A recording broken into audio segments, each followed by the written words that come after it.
সরকারি চাকরিতে কোটা বাতিলের দাবিতে আন্দোলনে নেমেছে চাকরি প্রত্যাশীরা।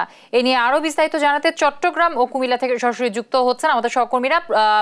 একেএম নাজিম যুক্ত হবেন এবং এরপরে যুক্ত হবেন সুমন কবির। আমি প্রথমে চলে যাচ্ছি হলো চট্টগ্রামে। নাজিম আছেন। নাজিম, আন্দোলনের বিষয়ে কি তথ্য আছে আপনার কাছে জানাবেন?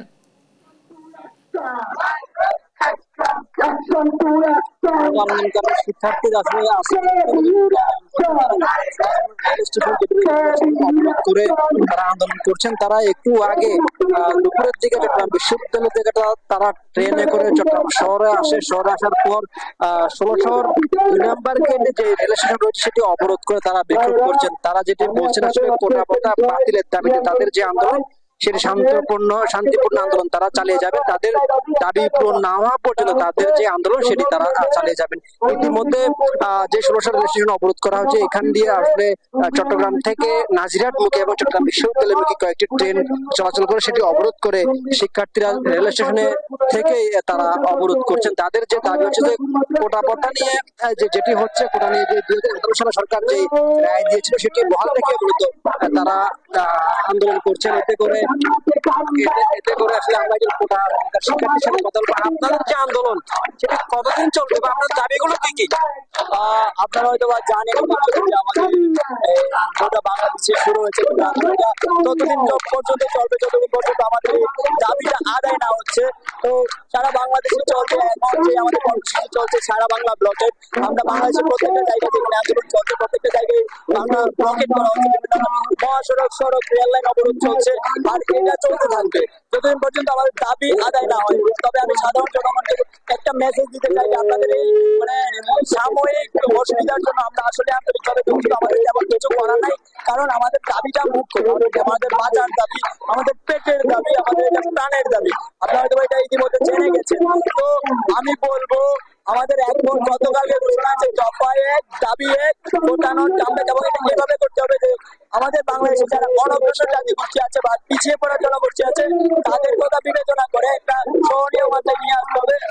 যদি আপনাদেরকে বলি দাবিটা, শুনেছি যে আপনাদেরকে হুমকি দেওয়া হচ্ছে, হুমকি বিষয়ে একটু বলতেন। আচ্ছা, আপনারা হয়তো ইতিমধ্যে এই সামাজিক যোগাযোগ মাধ্যমে জেনে গেছেন যে আমি চট্টগ্রাম বিশ্ববিদ্যালয়ের সমন্বয় করছি এই ছাত্র আন্দোলন। তো গতকাল যখন 10:25 সময় 7 তারিখ রাত 10:25 আমার আব্বুকে কল দেওয়া হয় একটা অজ্ঞাত নাম্বার থেকে। সেখানে বলা হয় যে আপনার ছেলে যদি কোটা আন্দোলন থেকে সরে না দাঁড়ায় তাহলে আপনার ছেলের লাশ পাবেন, আপনার ছেলের লাশটা অ্যাম্বুলেন্সে করে পাঠানো হবে। তো এই অবস্থায় আমি একটু নিরাপত্তাহীনতায় ঢুকছি। আমরা ইতিমধ্যে প্রশাসনের কাছে একটু অভিযোগ দিয়েছি। বেশি শুনতে পাচ্ছেন আসলে যারা কোটা আন্দোলনকারী রয়েছে চট্টগ্রাম বিশ্ববিদ্যালয়ে সমন্বয় রয়েছে তাদের তাকে এবং তার পরিবারকে হুমকি দেওয়া হচ্ছে। আসলে হুমকি দিয়ে বলছে যে কোটা যে আন্দোলন করছে সেই আন্দোলন থেকে যেন শিক্ষার্থীরা সরে আসেন তাদেরকে বারবার হুমকি দেওয়া হচ্ছে। কিন্তু কোটা আন্দোলনকারী শিক্ষার্থীরা বলছেন তাদের দাবি আদায় না হওয়ার পর্যন্ত তারা আন্দোলন চালিয়ে যাবেন। এই ছিল চট্টগ্রাম থেকে আমার কাছে সর্বশেষ। সহকর্মী একেএম নাজিম যুক্ত হয়েছিলেন চট্টগ্রাম থেকে। এবার যাব কুমিল্লাতে আছেন আমাদের আরেক সহকর্মী সুমন কবির। সুমন, শুনতে পাচ্ছেন নিশ্চয়ই আমাকে? সুমন, আন্দোলন নিয়ে নতুন করে আসলে আন্দোলনকারীরা কি বলছেন, কতদিন নাগাদ এই আন্দোলন চালিয়ে যাবেন এবং তাদের নতুন করে কোনো দাবি দেওয়া আছে কিনা, কি তথ্য আছে আপনার কাছে?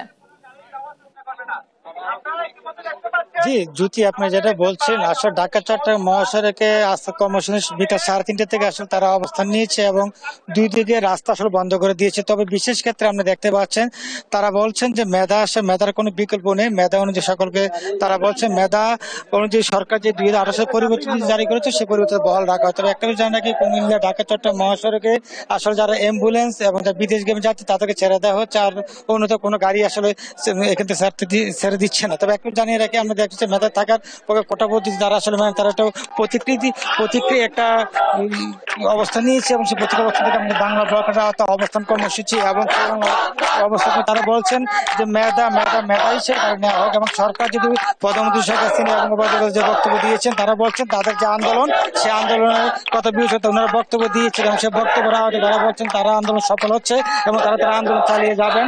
আর একটা বিষয় জানা কি ঢাকা কুমিল্লা চট্টগ্রাম মহাসড়কে আসলে দীর্ঘ বিকাল 3:30 থেকে যে রাস্তা বন্ধ করতে হয়েছে এবং এই পর্যন্ত আমরা আমরা ট্রাফিক পুলিশের সাথে কথা বলেছি, তার 5 থেকে 6 কিলোমিটার আসলে দীর্ঘ লাইন যানজটের সৃষ্টি হয়েছে। তবে একটু জানা কি কুমিল্লার যে ঢাকা চট্টগ্রাম মহাসড়কে যেহেতু একটা অর্থনীতির চাকা, সেই অর্থনীতির চাকা আসলে জনদুর্ভোগের সৃষ্টি হয়েছে এবং সেই অর্থনীতির চাকা প্রতিদিন যে রাস্তা ব্লক করা হচ্ছে 150-200 কিলোমিটার আসলে রাস্তা প্রতিদিন 150-200 কিলোমিটার রাস্তা যদি ব্লক হয়ে যায় তাহলে ঢাকা চট্টগ্রাম মহাসড়ক আসলে এটা নিয়ে অনেক সমস্যা দুর্ভোগ প্রভাবিত হচ্ছে। তবে একটাও জানা কি ঢাকা এখানে যারা আইনের সাথে যারা জড়িত রয়েছে, আইন প্রশাসনে এবং বিভিন্ন যারা রয়েছে তারা বলছে যে শান্ত শৃঙ্খলাভাবে যদি তারা অবস্থান কর্মসূচি নিচ্ছেন, তারা কোনো ধরনের বাধা বিপত্তি দিচ্ছেন, তারা বলছেন যখন যদি কোনো ধরনের দুর্ভোগ সৃষ্টি করে এবং জনদুর্ভোগ গাড়ি যদি হামলা হয় তাহলে তার ব্যবস্থা নেবেন যথাযথ। এবং সেই দিক থেকে যদি বলি ঢাকা চট্টগ্রাম মহাসড়ক আমরা দেখেছি যেহেতু অর্থনৈতিক চাকা, সেই অর্থনৈতিক চাকা হিসেবে এখানে প্রতিদিন 150-175 কোটি টাকা আসলে লোকসানের সম্মুখীন হতে আমরা দেখতে পাচ্ছেন যে ঢাকা চট্টগ্রাম মহাসড়কে অবস্থান নেওয়ার কারণে এখানকার বাস ট্রাক আসলে সব স্থির আছে এবং তারা বলছেন যে প্রতিদিন যদি এভাবে কর্মসূচি চলতে থাকে তাহলে আসলে এই অর্থনীতির চাকা এবং এই বিষয়টা শিক্ষা এই প্রতিষ্ঠানে আসলে আনন্দ করা উচিত। কেন জন দুর্ভোগের সৃষ্টি করবে, আমরা কেন এই প্রতিদিন এভাবে চলতে থাকে তাহলে তারা বাসের লোকসান হবে। যারা যাত্রী আছে তারা বলছেন প্রতিদিন আমরা এভাবে যদি আসতে পারি রাস্তার সমকারে জন দুর্ভোগের আমরা দেখতে পাচ্ছেন যে ঢাকা চট্টগ্রাম মহাসড়কে আপনার প্রায় এ পর্যন্ত আসলে 9 কিলোমিটার যানজটের সৃষ্টি হচ্ছে, দুই পাশে আসলে রাস্তা বন্ধ করে দিয়েছে এবং তারা আন্দোলনরত যারা অবস্থান নিচ্ছে তারা বলছেন আসলে যত তারা দাবি না মানে নেবে তারা আন্দোলন চালিয়ে যাবে। এ ছিল কুমিল্লা থেকে সর্বশেষ জ্যোতি। কুমিল্লা থেকে আমাদের সহকর্মী সুমন কবির যুক্ত হয়েছিলেন।